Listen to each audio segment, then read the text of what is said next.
In November of 2023, the Swell Pod took a 10-day journey across 5 states, traveling 3,580 miles with one challenge in mind.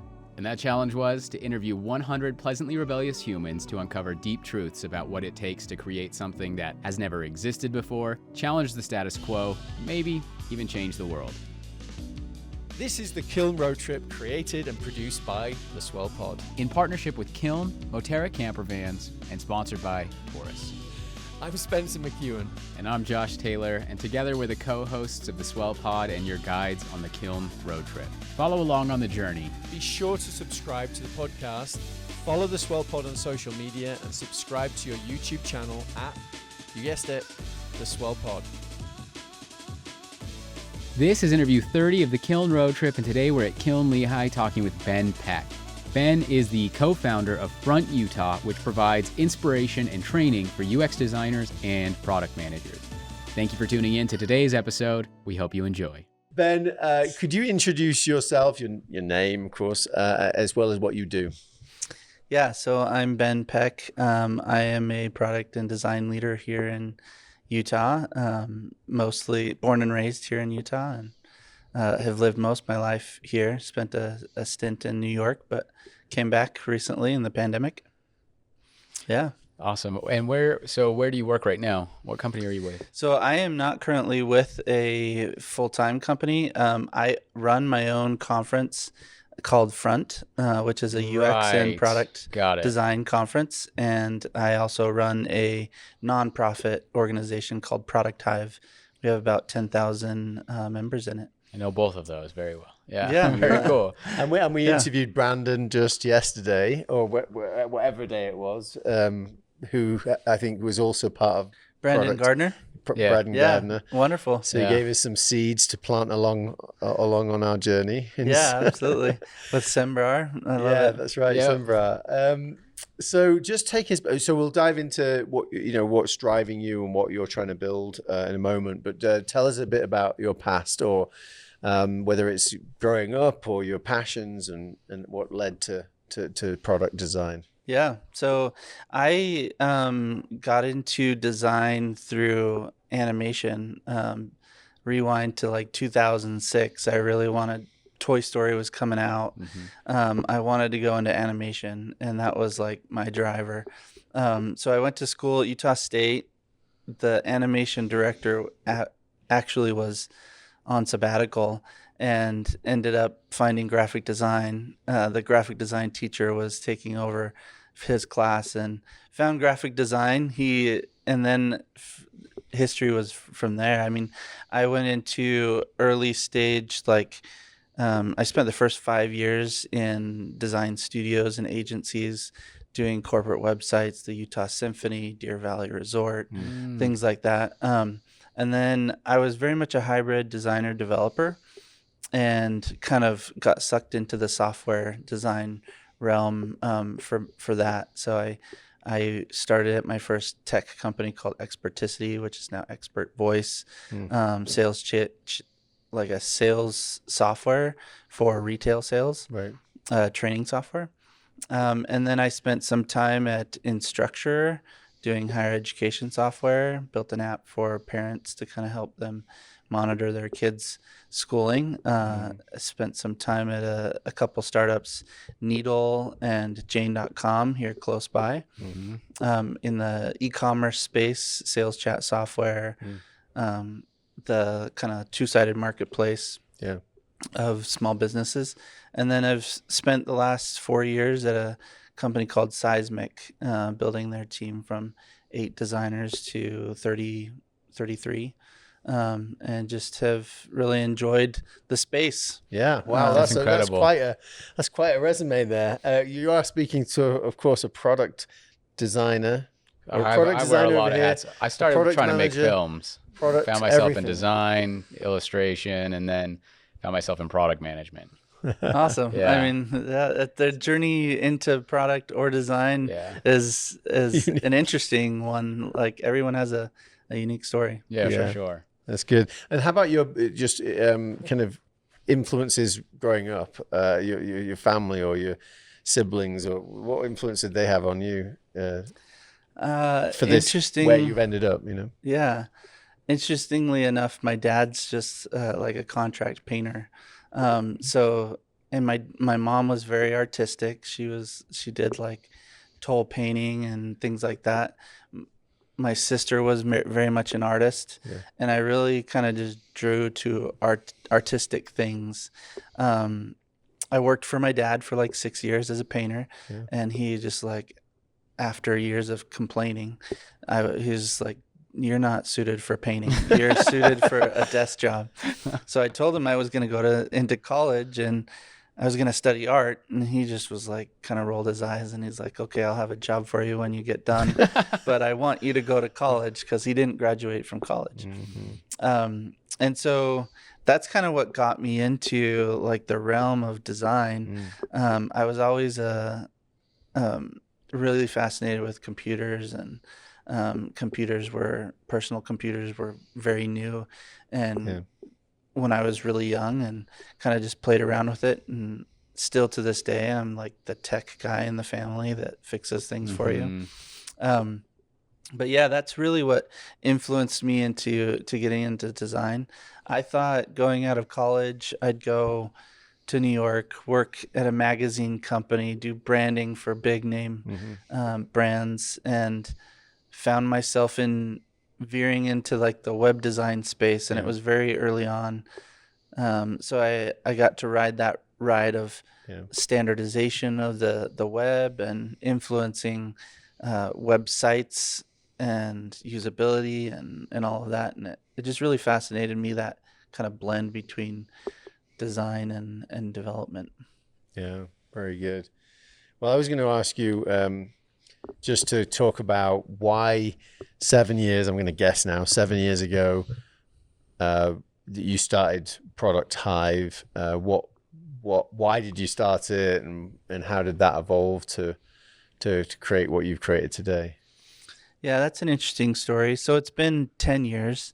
I don't want to correct you or anything. I stand corrected. Your story. Yeah, it's been 10 years now, which has been really crazy. So when I first got pulled into my design job at a software company, I was very much like a marketing designer, and I knew how to develop.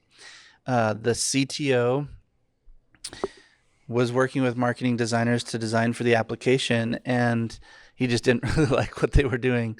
They didn't understand how it was being developed or how to think systematically. So he hired somebody like me who was kind of a blend between the two.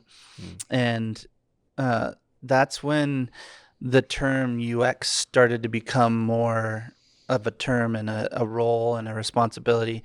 I think I was a UI developer when I first started. And honestly, I just didn't know how to like do what the industry was defining as UX. And so I went searching for an organization. At the time, we were like a small IXDA organization. We decided to change that to Product Design Association, so that because we had a lot of product people that wanted to learn things. So it was really a selfish thing of like, I want to go learn how to do my job better. And I said, okay, I'll run some events. They were running events down in Utah County. I was running, we were 20 people. It was just lunch events. And I started running events, and then I just haven't stopped really.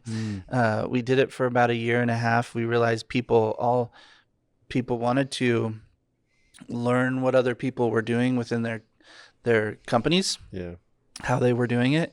And so we would just invite them to come share that story. And everybody rallied around that. When we had about 1,500 employees, community members, we started Front, which we wanted to, at the time, we just didn't have a lot of conferences in inland or in Utah at all. And so we started the Front Conference, and it's grown from there. We've done it, the conference and the workshop series, now 8 years. So. Yeah, that's great. I've got more questions, but I remember the first time I heard about Front, actually Denise, who is a product designer, we were thinking about going to a conference, and she sent me the link to the website, and I was like, oh man, maybe we should go check this out. And that was a couple of years ago. But yeah, what are some of the lessons you've learned growing your community and building it up to where it is now? I've realized over time that people just want to talk to other people in the industry. They really want to understand what they're doing, how they're trying to do it. There's books out there. There's best practices that have been defined. But then there's current reality. There's like idealistically, this is how it should be done. And then this is how it is being done. Mm-hmm. And people can see through the idealistic world of like, oh, that's nice. It'd be great to get there, but how are you doing it now? And how is that going? And I think that has been a huge understanding of what the community is looking for. And I think our community has been very successful in the sense of gathering people is because it's been open and free to anyone at any level looking for opportunities to continue their education. Yeah, it's interesting. And, you mentioned how a lot of it was just kind of started from, your own kind of need for information, right? And I'm interested now, as your community has gotten so much larger, how are you providing the community with the things that they want, the things that they feel like they need, and how are you understanding their voice and what they're looking for? Yeah, when it was a lot smaller, it felt probably a little bit easier to just like gather people's information at different events. Yeah. Now we do big surveys of like, what is it that you're looking for? Is what we're doing still providing value to you? Is there anything that we're missing? So we get a lot of information in that realm. A lot of interest right now in understanding salaries, understanding value that they're adding and providing to businesses. I think through the pandemic, people went through a lot of self-reflection of like what they really want to do and who they want to work for. And I think that has been an interesting trying to understand that from them, because when we went all remote, the aspect of just being able to talk to people went away, and most of it turned into a talking head instructing them on a screen. And I think we learned a lot of things from people wanting to connect with other people, not just learn from a story, but there's both sides of it. And how do we provide that to people? Yeah. No, that's great. What is your, I mean, that's a challenge where you had that was your biggest challenge, right? In COVID during that period. What is the biggest challenge now, and what's your vision for, a few years from now? Yeah, I think part of our challenge right now is really getting people back out to those events that want to be at the events, and those that don't, how do we continue to provide the resources and support and value to them in addition to what we normally have been doing. So I think it took us a while to learn how to provide, or what we should provide outside of our standard in-person events. We get a lot of value from these stories that we find. I think a lot of front aspect of those events are curating specific stories and finding the value of the process that they're going through. And I think our biggest challenge right now is just getting people out. Well, actually, right now, our biggest challenge is professional development budgets. I think a lot of tech companies have cut those budgets because of financial challenges of the industry at the moment. And then how do we get creative in continuing to provide them valuable resources outside of not having as big of a budget to to go to events like a conference or a workshop series. Yeah, and they're going to come back, but it's like, what do you do in the meantime? Yeah. And you're getting creative. Or what can we add on additionally that people that regularly don't have budgets? I think one of the big values of Front and one of the big success stories of it is that of the 800 people that would come to the conference, 550 of them were from Utah. So having a localized place to go to cuts your budget down. You don't have to travel to a new location. And that's why a lot of people came to our conference. We want to obviously support the local community, but we also nationally or internationally as well. And just finding adjacent value adds, I think, is important for us. Yeah. Before we get into the rest of the episode, we want to thank the partners and sponsors who made the Kiln Road Trip possible. The Kiln Road Trip is brought to you by Kiln. Kiln is a boutique co-working and flex office community with 13 locations in 6 states across the West, dedicated to providing innovative workspaces that empower your team to thrive. Whether you're a solo visionary or an enterprise-level team of up to 100, Kiln transcends being merely a place to work. It's a hub for learning and connecting with like-minded professionals that will make you and your team love where you work. And if you haven't stepped foot inside a kiln yet, you really need to. On this road trip, we visited every single location, and trust us when we say once you see these beautifully designed spaces, meet the talented team, and connect with fellow members, you won't want to work anywhere else. Locations include Utah, Colorado, Idaho, Oregon, California, and Arizona. And they're growing too, with multiple locations set to open in 2024. Yeah, so be sure to check out the kiln locations nearest you by booking a tour at kiln.com and answer Swell in the question, how did you hear about us? Once you complete the tour, you'll be entered into a competition where you could win a 1-year membership, their club membership at Kiln. Yep, you heard that. That's kiln.com, book a tour, and be sure to mention Swell in the question, how did you hear about us? The Kiln Road Trip is also brought to you by Moterra Campervans, a luxury campervan rental company for iconic road trips. Their top-of-the-line vans are available at 7 locations located near America's best outdoor adventure destinations. They have consistently earned the highest customer ratings in the industry, making Moterra Campervans your gateway to adventure without sacrificing on comfort or service. That's true, and initially we wanted to take this journey in a 1960s VW bus, but thankfully we found Moterra instead. With 3 van options, we took the Pop Top Classic, which sleeps 4 and is best for those who want to maximize floor space and storage. This was critical for us because it needed to sleep the entire crew, we needed space to edit, and we were traveling with large amounts of equipment, luggage, and other goodies that we picked up along the way. And this van took us through all 3,580 miles of the trip. Super comfortable and sweet to drive. And actually, Moterra offers fully planned itineraries if you'd rather leave the planning to someone else. Visit gomoterra.com/swell. That's gomoterra.com/swell. This episode is also brought to you by Taurus. Taurus is leading the charge in home energy storage. Taurus makes it easy to achieve energy independence and a greener tomorrow.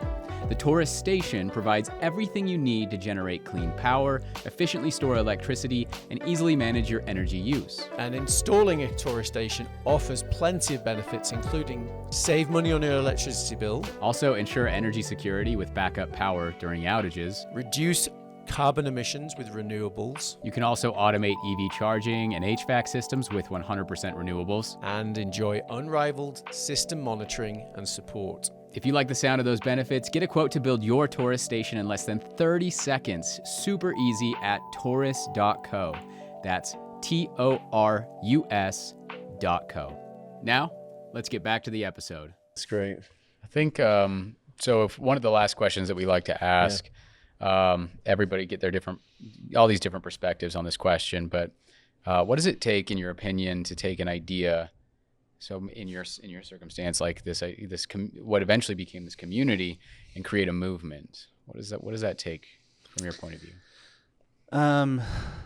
Time. For me, it was time and a willingness to not get any benefit out of it right away, like financial benefit. Right. I think what was really beneficial for our community was just putting in effort towards helping one another. And that really drove the community together, that these people are there to help one another, and just staying super focused on what we wanted to accomplish. So we wanted to focus in on learning around product and UX, and there was a lot of ancillary or outside sources coming in to say, this is what you need to do, this is what you need to focus on, and we just kind of stayed true to what we thought was the most valuable thing for us. Yeah, it's amazing. That's great. I love it. So go on. I still remember the day, because there's a lot of designers out there that do like freelance work on the side to kind of boost their creativity and whatnot. Yeah. But I still remember the day I went to my wife and said, honey, I'm going to stop doing freelance work. I'm going to focus on this thing that I'm not going to make any money on. Yeah. Can you support me on it? And to today, like, all the value that I've gotten from connections and new jobs has come from this community. If I've not, outside of the financial gains of it, but and the growth of the organization. Yeah, that's incredible. And I'm sure you're not the only person, right? You're one of actually many, many people in the community that have also created those opportunities or new relationships that have led to some great things. Any last remarks or things that how people can connect with you or get involved? Yeah, so I don't know, check out producthive.org and frontutah.com for the conference and the workshop series. And then, hit me up on, what is it, the X now? And not the XX, but just X.com. Yeah. And then LinkedIn, I will respond to pretty much everyone. So thanks for tuning in to today's episode of the Kiln Road Trip. Be sure to follow along on the rest of the journey, and you can do that in two ways. One, subscribe to the podcast, whether you're listening on Apple, Spotify, or maybe even watching on YouTube, and follow along on all of our social media platforms, whether you're on LinkedIn, Instagram, Facebook, Twitter, or TikTok, at the Swell Pod. Thanks again, and we'll see you in the next episode.